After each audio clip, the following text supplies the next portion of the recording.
Hello students, मेरा नाम है Rajesh Chamola, teacher science ICT virtual class Dehradun से।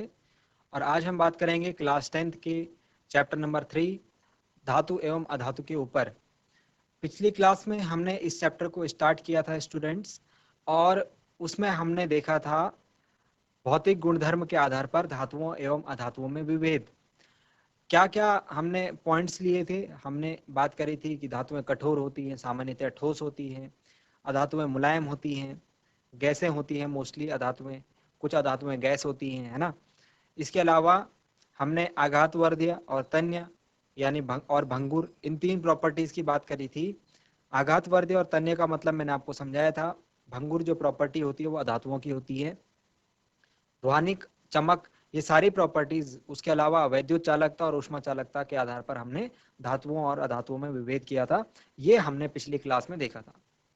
आज की क्लास में हम बात करेंगे कि कुछ अपवाद के बारे में बात करेंगे, यानी जो हमने पिछली क्लास में पढ़ा था कि जैसे सपोज एक एग्जांपल ले लेते हैं कि धातुएं धातुएं जो होती हैं कठोर होती हैं, लेकिन कोई धातु ऐसी भी है जो कि द्रव अवस्था में। धातुएं हम कहते हैं कि ठोस अवस्था में रहती है मोस्टली, लेकिन कोई धातु ऐसी भी है जो कमरे के ताप पर हमको द्रव अवस्था में मिल जाएगी।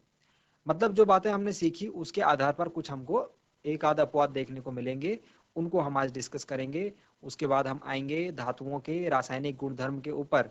तो हम धातुओं के रासायनिक गुणधर्म देखेंगे, उनको 1 बाय 1 सीखेंगे, और उस पर आधारित अभिक्रियाओं को भी हम आज सीखेंगे। तो क्लास को स्टार्ट करते हैं, चलते हैं स्मार्ट बोर्ड पर और समझते हैं क्या अपवाद हैं धातुओं के भौतिक गुणधर्म में। हमने सबसे पहले देखा था धातुएं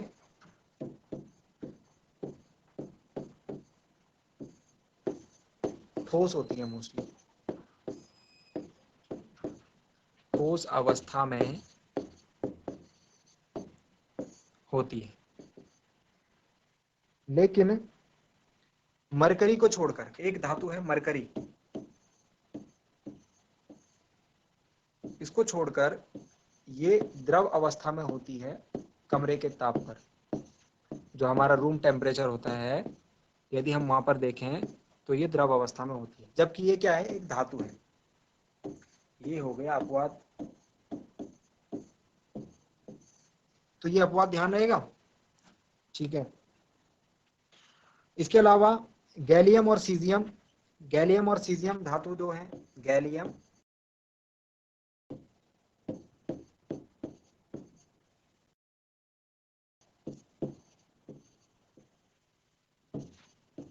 तथा सीजियम, ये दोनों क्या हैं, ये धातुएं हैं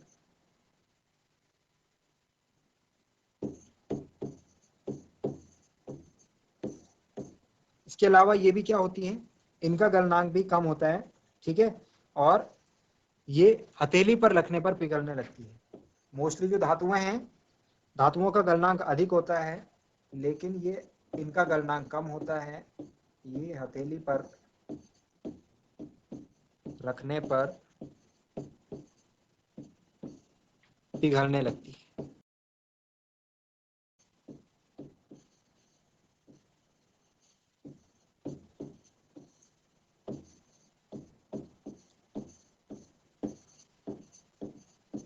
क्यों? क्योंकि इनका गलनांक कम होता है, ठीक है। और धातुओं का गलनांक क्या होता है, बेसिकली हम देखते हैं कि धातुओं का गलनांक अधिक होता है। ये भी धातुएं हैं, लेकिन अपवाद ये है कि इनका गलनांक क्या होगा, कम होगा। तो इनको हम हथेली पर रखते हैं तो ये पिघलने लगती है। कौन कौन सी, गैलियम तथा सीजियम धातु। इसके बाद एक अधातु का भी उपवाद है। अधातु क्या है, आयोडीन। आयोडीन अधातु। अधातुओं के बारे में हमने क्या प्रॉपर्टी देखी थी, अधातुओं में चमक नहीं होती, अधातुओं में चमक नहीं होती, लेकिन आयोडीन अधातु जो है इसमें चमक होती है, इसमें चमक होती है। ध्यान रखना है, आयोडीन अधातु है उसमें चमक होती है। इसके अलावा हम एक अगले चैप्टर में एक बात के ऊपर डिस्कस करेंगे, वो है अपर रूप। अपर रूप क्या होता है, समान पदार्थ का दो रूपों में विद्यमान रहना, मतलब पदार्थ समान है, विद्यमान रहना। ठीक है, कैसे? हम इसको जब कार्बन वाला चैप्टर पढ़ेंगे, हम चैप्टर नंबर 4, तो वहां पर हम इसको ज्यादा डिटेल में डिस्कस करेंगे। अभी हम यहाँ पर इसको जस्ट शॉर्ट में डिस्कस करेंगे क्योंकि इससे रिलेटेड एक पॉइंट है। दो रूपों में विद्यमान रहना, जैसे कार्बन है, तो कार्बन के दो अपर रूप जो हैं, एक तो है हीरा, डायमंड, और दूसरा है ग्रेफाइट। कार्बन के जो दो अपर रूप हैं, कार्बन खुद में क्या है? अधातु है, हमने पिछली क्लास में बात करी थी। लेकिन अधातु होने के लिए कार्बन को क्या होना चाहिए? कार्बन को कठोर नहीं होना चाहिए, है ना? हमने देखा अधातु में कठोर, लेकिन हीरा जो इसका अपर रूप है, ये बहुत कठोर पदार्थ है, सबसे ज्यादा कठोर पदार्थ है ना। तो हीरा किसका अपर रूप है? हीरा अपर रूप है कार्बन का, ठीक है, और कठोर पदार्थ है। हमने ये भी देखा है कि इसमें मैं लिख देता हूँ, कार्बन क्या है? अधातु है, तो इसको क्या होना चाहिए? इसको होना चाहिए मुलायम, लेकिन इसका अपर रूप है कठोर, जो कि कार्बन से ही बना हुआ है। हीरा किससे बना हुआ है? कार्बन से, लेकिन ये कठोर है। इसका गलनांक और क्वथनांक भी उच्च होता है। गलनांक, क्वथनांक, मेल्टिंग पॉइंट, बॉइलिंग पॉइंट दोनों ही ऊंचे। लेकिन अधातुओं का गलनांक क्वथनांक उच्च होता है क्या? नहीं, अधातुओं का गलनांक क्वथनांक निम्न होता है। तो एक अधातु है कार्बन, उसके दो अपर रूप हैं हीरा और ग्रेफाइट। जो हीरा है वो कठोर है, कठोर होता है, और उसका गलनांक क्वथनांक उच्च होता है, जो कि कार्बन अधातु होने के कारण इसको ऐसा नहीं होना चाहिए था, लेकिन ऐसा होता है। ये बात आपको ध्यान रखनी है। इसके अलावा ग्रेफाइट जो है, हमने देखा अधातु जो होते हैं विद्युत के कुचालक होते हैं, लेकिन ग्रेफाइट जो है ये विद्युत का सुचालक है। बात समझ में आई? तो ये बात आपको ध्यान रखनी है। अपर रूप मतलब एक एक तत्व का दो रूपों में विद्यमान रहना, और दोनों की प्रॉपर्टीज जो है अलग अलग। तो कार्बन के दो अपर रूप हमने देखे, हीरा और ग्रेफाइट। कार्बन एक अधातु है, तो लेकिन जो, तो उसको कैसा होना चाहिए? तो उसको होना चाहिए मुलायम। लेकिन जो उसका अपर रूप है हीरा, वो होता है कठोर। कार्बन का गलनांक क्वथनांक होना चाहिए निम्न, लेकिन हीरे का गलनांक क्वथनांक होता है उच्च। ऐसे ही कार्बन एक धातु है, तो ये विद्युत के कुचालक होगी, लेकिन इसका अपर रूप ग्रेफाइट विद्युत का सुचालक है। बात समझ में आ गई? तो ये अपवाद है। नेक्स्ट चलते हैं लास्ट वाले पॉइंट, एक पॉइंट और है, उसमें हम देखेंगे यहाँ पर कुछ क्षारीय मृदा धातु है। क्षारीय मृदा धातुएं, एल्कलीन अर्थ मेटल्स, इनको हम इंग्लिश में बोलते हैं एल्कलीन अर्थ मेटल्स। कौन कौन से होते हैं? सोडियम, लिथियम, ठीक है, सोडियम, लिथियम, इसके अलावा पोटेशियम, ठीक है। ये क्या है? क्षारीय मृदा धातुएं हैं, लिथियम, सोडियम, पोटेशियम। इनको क्या, धातुओं को क्या होना चाहिए? कठोर होना चाहिए, लेकिन ये क्या होती है? मुलायम होती है, और इतनी मुलायम होती हैं कि इन्हें हम चाकू से भी काट सकते हैं। चाकू से आसानी से काटा जा सकता है, काटा जा सकता है।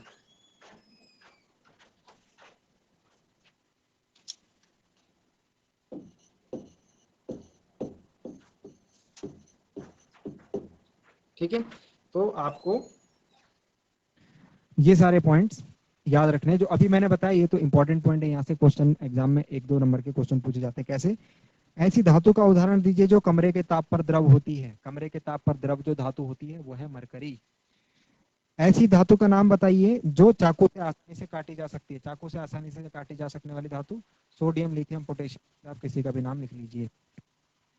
ऐसी धातु का नाम बताइए जो कि ऊष्मा की सबसे अच्छी चालक होती है। ऊष्मा की सबसे अच्छी चालक जो होती है वो हम मोस्टली एल्यूमिनियम के बर्तन यूज करते हैं, ठीक है, एल्यूमिनियम के बर्तन यूज करते हैं। लेकिन जो ऊष्मा की सबसे अच्छी चालक होगी, जो विद्युत की सबसे अच्छी चालक होगी, वो सिल्वर होगी, ठीक है। और ऊष्मा की सबसे अच्छी चालक की बात करें हम, तो यहाँ पर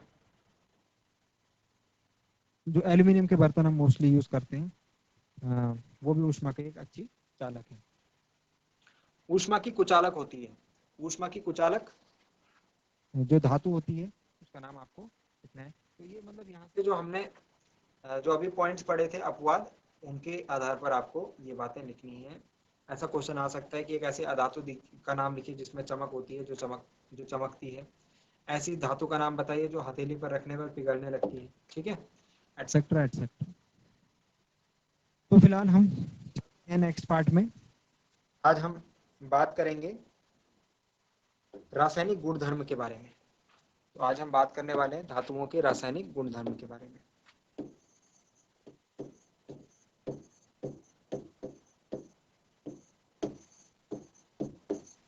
धातुओं के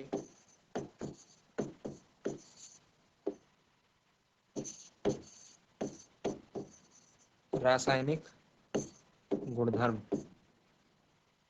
ठीक है। इसके लिए मैं आपको एक चार्ट बनवा देता हूं। आप सबसे पहले चार्ट बनाएंगे और उसके बाद हम वन बाय वन इसको पढ़ना शुरू करेंगे। सबसे पहले हम धातुओं के रासायनिक गुणधर्म में अभिक्रियाएं देखेंगे। बेसिकली हम अभिक्रियाओं की यहाँ पर बात कर रहे हैं, ठीक है। तो सबसे पहले हम देखेंगे जो पहली प्रकार की अभिक्रिया है वो है, उसको बोलते हैं वायु में दहन। वायु में दहन का मतलब क्या होगा स्टूडेंट्स? वायु में दहन का मतलब होगा सीधे सीधे वायु में आप अगर आपको किसी चीज को जलाना है, किसी चीज को वायु में जलाना है तो आपको उसके लिए एक गैस की आवश्यकता पड़ती है, ऑक्सीजन। तो सिंपली मतलब है कि वायु में दहन का मतलब ऑक्सीजन के साथ अभिक्रिया। हमको फर्स्ट वाली प्रकार की अभिक्रिया में क्या देखना है? जब धातुओं की अभिक्रिया, सिर्फ धातुओं की बात हो रही है, अभी अधातुओं की बात नहीं हो रही है। तो जब धातुओं की अभिक्रिया ऑक्सीजन के साथ करी जाती है, या फिर हम इसको ऐसे भी कह सकते हैं उनका वायु में दहन किया जाता है। बात समझ में आ गई? सेकंड प्रकार की अभिक्रिया धातुओं की जल के साथ अभिक्रिया। तो धातुओं की जब जल के साथ अभिक्रिया करी जाती है तो जल का रासायनिक सूत्र बता दीजिए। जल के साथ अभिक्रिया, जल का रासायनिक सूत्र बता दीजिए स्टूडेंट्स। जल का रासायनिक सूत्र होता है H2, ठीक है। तो H2O के साथ अभिक्रिया करनी है, सेकंड प्रकार की। थर्ड प्रकार की अभिक्रिया में हम देखेंगे अम्लों के साथ अभिक्रिया। थर्ड प्रकार की अभिक्रिया में हम देखेंगे अम्लों के साथ अभिक्रिया। तो एक दो अम्ल के नाम बता दीजिए आप मुझे। अम्लों के साथ अभिक्रिया, एक दो अम्ल के नाम बता दीजिए। जैसे सपोज हम कराएंगे यहाँ पर अभिक्रिया डाइल्यूट होने चाहिए, तनु अम्ल होने चाहिए, ओके, कंसेंट्रेटेड नहीं होने चाहिए। तनुकरण मैंने आपको फर्स्ट चैप्टर में बताया था, तनु कैसे किया जाता है, पानी मिलाकर, ठीक है। HCl, HCl के साथ हम करेंगे यहाँ पर एक अम्ल, याद रखिए आप, HNO3। HNO3 को हम बोलते हैं नाइट्रिक अम्ल, नाइट्रिक अम्ल। तो इस अम्ल का भी प्रयोग हम करेंगे यहाँ पर। ये भी तनु होगा, ठीक है, सांद्र कुछ भी नहीं होगा, सांद्र नहीं लेना है हमको। हम तो तनु HCl और तनु HNO3 आदि के साथ अभिक्रिया हम कराएंगे। इसके बाद लास्ट प्रकार की अभिक्रिया जो चौथे नंबर की अभिक्रिया है, उसमें हम देखेंगे धातुओं की अन्य धातु लवणों के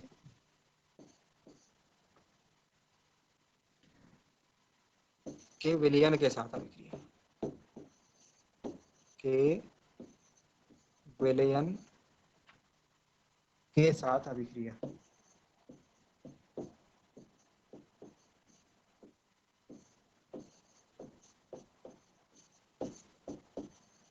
ठीक है।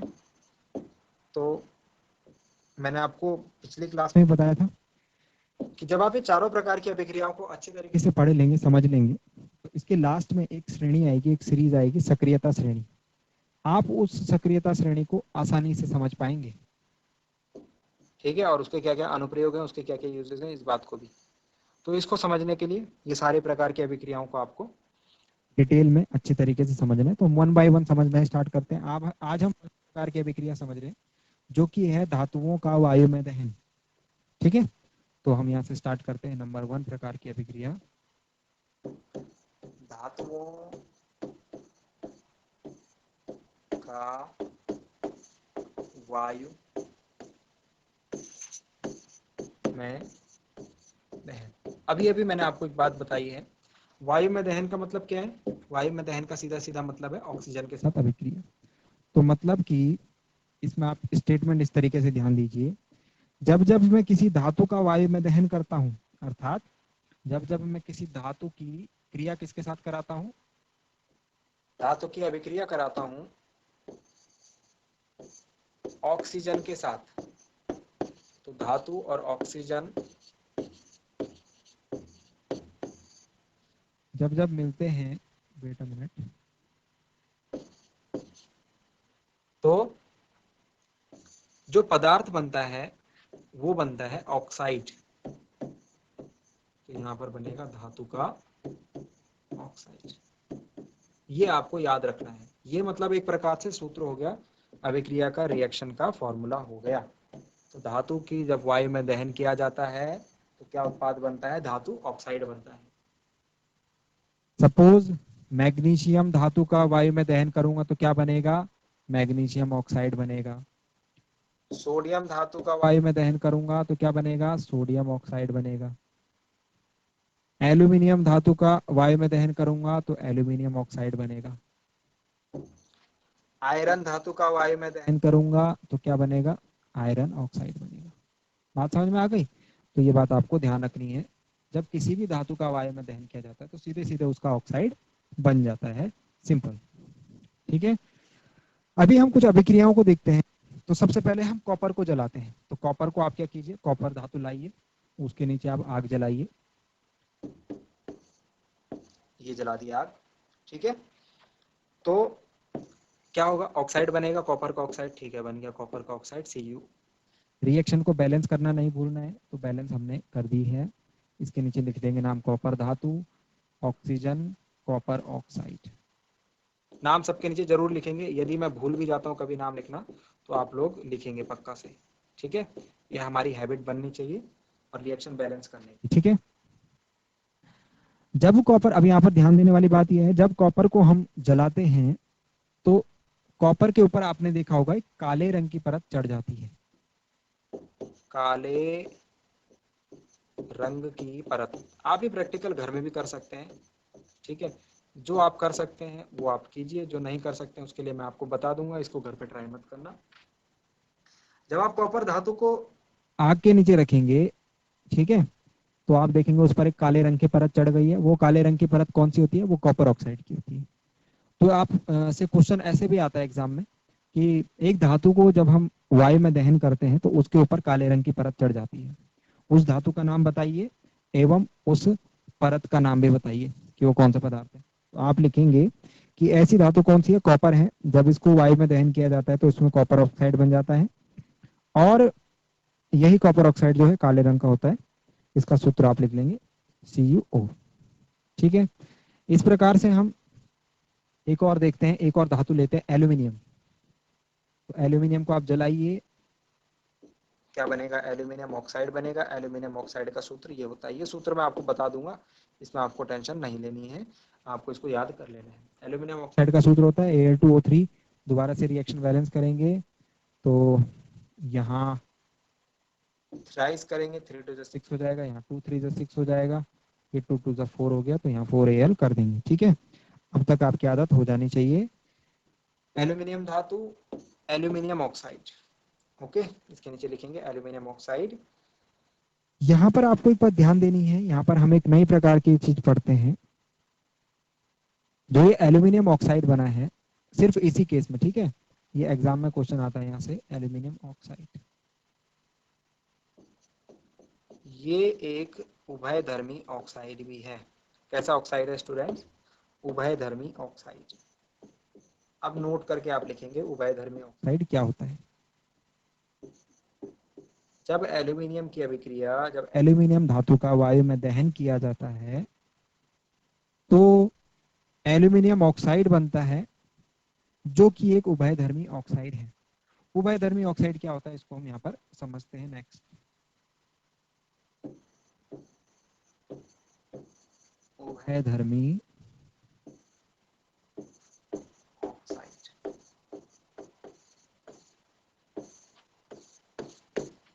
देखिए स्टूडेंट्स, उभयधर्मी ऑक्साइड वे ऑक्साइड होते हैं, सपोज मैं एक जो अभी उभयधर्मी ऑक्साइड बना था Al2O3, इसकी किसी अम्ल के साथ अभिक्रिया कराता हूँ, तो HCl के साथ मैंने हाइड्रोक्लोरिक अम्ल के साथ अभिक्रिया कराई, तो जो उत्पाद मिला वो मिला AlCl3 एल्यूमिनियम क्लोराइड, और इसके साथ में मुझे मिला बाई प्रोडक्ट में जल। इस रिएक्शन को मैं बैलेंस कर लेता हूँ, H2O यहाँ ट्वाइस और इधर आ जाएगा 6H। ठीक है, तो ये अभिक्रिया हुई अम्ल के साथ, एल्यूमिनियम ऑक्साइड की अम्ल के साथ अभिक्रिया हुई, तो एल्यूमिनियम क्लोराइड बना।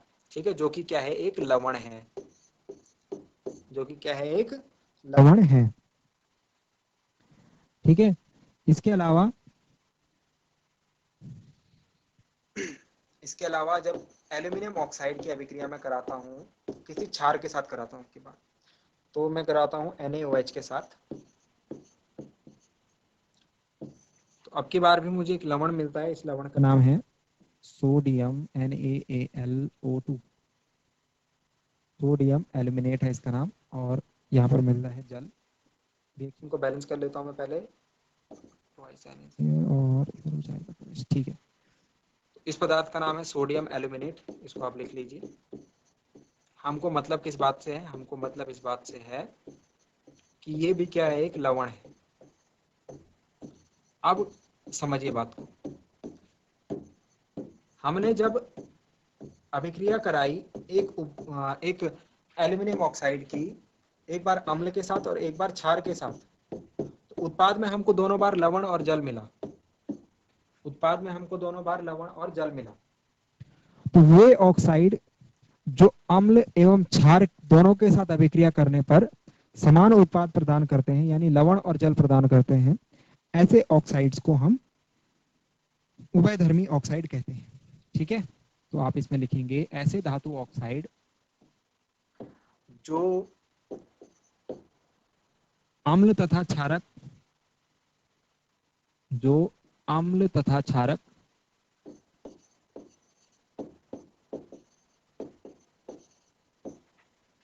दोनों से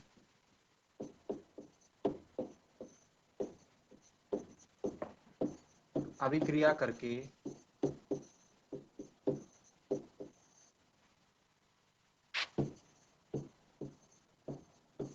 लवण तथा जल प्रदान करते हैं, उभयधर्मी ऑक्साइड कहलाते हैं। बात ध्यान रहेगी, इंपॉर्टेंट है, एग्जाम में आने लायक क्वेश्चन है, एग्जाम में पूछा जाता है कभी कभार।